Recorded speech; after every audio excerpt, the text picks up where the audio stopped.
despite being accused of serious crimes. Joining me live is Labor MP and Chair of the Parliamentary Joint Committee on Intelligence and Security, Peter Khalil. Thank you for your time. Direction 99 was changed when Labor came to office. That's a change Labor made, and it gives primacy to ties to Australia. Given how it's playing out, including in this person who was found to have raped their stepdaughter, is it time to review Direction 99? Well, I mean, good morning, Tom. Good afternoon, I should say. That's obviously a matter for the government and the ministers to determine. They make assessments, the minister makes assessments about the potential risks of adjusting the conditions for these former detainees and their visa status, particularly the ones that have been released under the High Court decision. That's a question for the minister to determine. And I haven't been privy to the briefings on this matter. It's a decision for those ministers and for the Cabinet. Right, but when you've seen this story and seen various versions of it, because there have been quite a few now, this is a change Labor made. What's your view? Should Direction 99 at least be reviewed, given it started out probably with good intentions, but how it's working out? Is it working out as voters would like, do you think?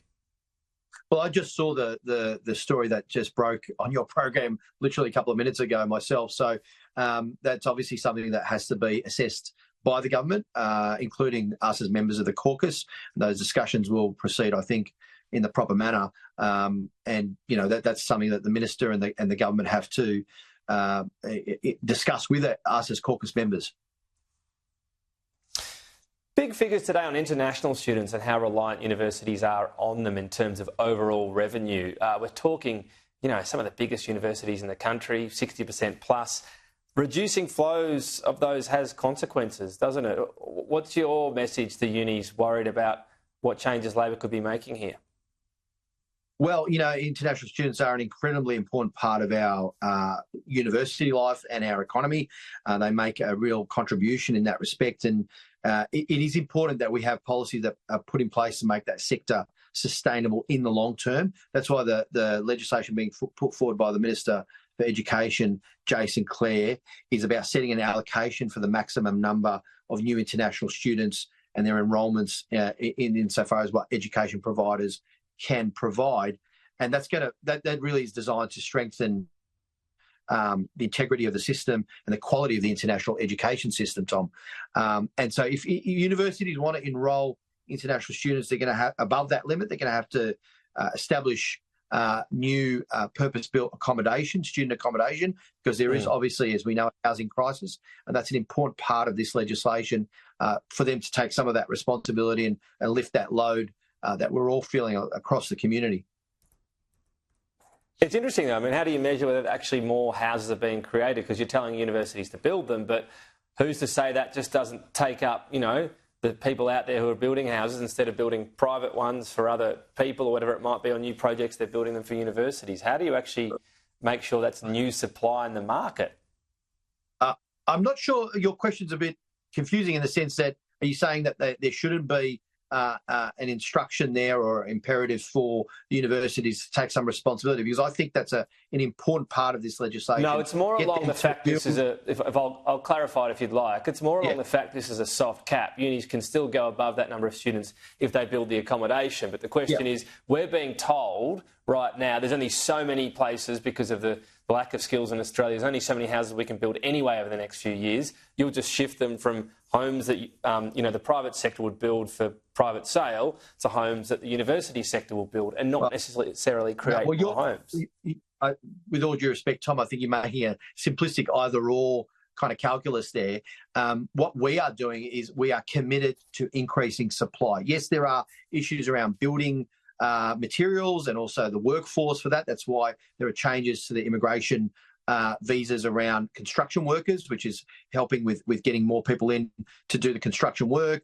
We've invested $6.5 billion just in the last budget for new housing, but overall $32 billion in 2 years, because it is about supply. So it's not an either or. It's not a question of the university. No, but it's not me saying this, Peter. It's experts saying we'll be flat out building what Labor's talking about anyway, and that was before this announcement saying uni should build more as well. So it's not actually my view I'm putting. It's people in this industry saying we're already flat chat. we need to build and build more housing because there is a housing crisis, there's an affordability crisis, and the crux of that is supply. So if that means we've invested $32 billion into this, if that means more housing, more building, more construction workers coming in, I'm all for it. The Greens say they wouldn't repeat that they support a two-state solution, just that it was a long way away now. Is that becoming a fair enough response? I mean, does anyone think there's any progress at all on the horizon for a two-state solution? Well, I'm a bit flummoxed by this, Tom, because a two-state solution is really the only way that you're going to achieve an end to the sort of endless cycle of violence and war in that region and achieve a lasting peace. It's been long-standing bipartisan policy for decades, and frankly, I'm trying to understand here. If it's not a two-state solution, what is Adam Bent advocating for? What is he and his party advocating for? What exactly is it they stand for? I think that's a really important question because, I'm concerned. I'm actually concerned, Tom, about social cohesion in this country. Political leaders, members of Parliament have a responsibility as public figures. What we say and what we do actually matters. And then you've got this situation where we're trying to protect our multicultural society, and you've got the Greens lighting a match and throwing it into the bush and watching the fire burn, fomenting that kind of disruption to social cohesion. That needs to be called out. They need to actually stand for something and explain what it is they advocate for. More reports today of a strike on Rafah conducted by Israel, killing, it's believed, 35 civilians. What is your view on Israel carrying out these strikes on Rafah that is against the desired and expressed wishes of Australia and the US? Yeah, and the loss of life, the innocent loss of life has been tragic and continues to be a tragedy in this war. And this is why we are so committed to finding an end to this conflict, a durable, sustained ceasefire where all hostages are released, where there's an end to the fighting and the conflict, where there can be an alleviation of the suffering of the Palestinian people and a move towards a transition beyond war. We were talking about the two-state solution. So, look, I think the negotiations are ongoing. They've restarted again around a ceasefire, which is encouraging to hear. And as you might have mentioned, I think you mentioned the ICJ ruling, and we've said very clearly as a government it's important for Israel to abide by all of the statements around making sure there's humanitarian relief, access to humanitarian relief that came out of that judgment as well. Peter Galil, appreciate your time. Thank you. Thanks, Tom. When we come back, why libertarians in the US said